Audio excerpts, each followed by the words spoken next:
Emmanuel Dutheil, bonsoir. Vous êtes chef du Bonsoir. service économie d'Europe 1 en studio avec nous. Il en avait des choses à dire cet après-midi, Carlos Ghosn, et il a pris le temps de tout détailler point par point. Oui, puis c'était une sorte de one-man show. On a eu l'impression que plus ça durait, plus il était content d'être là. Au démarrage, il a commencé par lire un texte.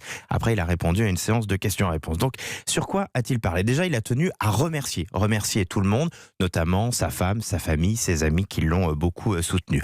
Il y avait également un objectif à cette conférence de presse, c'est véritablement de laver son honneur, de laver son nom. Il l'a dit à plusieurs reprises. Il a voulu expliquer également par le menu ce qui lui est arrivé.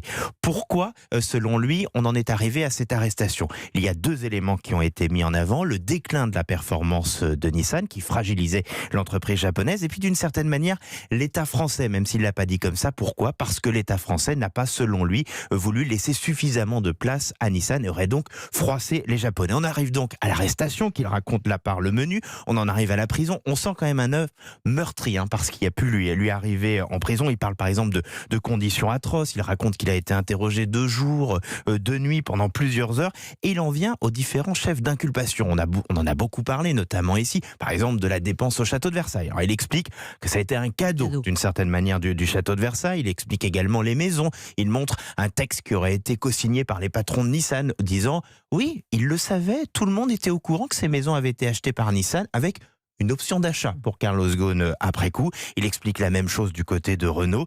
Et après, il donne sa vision du groupe aujourd'hui, du groupe entre Renault, Nissan et Mitsubishi. Là, on va le dire très clairement, pour lui, il n'y a plus de groupe, il n'y a plus d'alliance. Pourquoi? Parce que Carlos Ghosn n'est plus là. Mais alors, est-ce qu'on peut dire qu'il a été convaincant?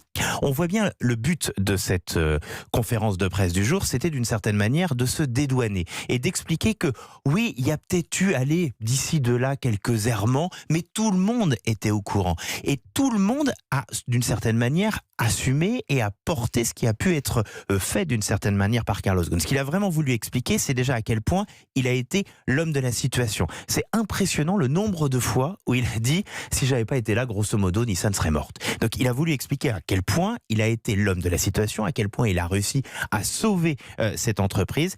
Et il a été quand même relativement convaincant sur sa défense. En tout cas, sur ce point-là, c'est impossible que les autres ne savaient pas.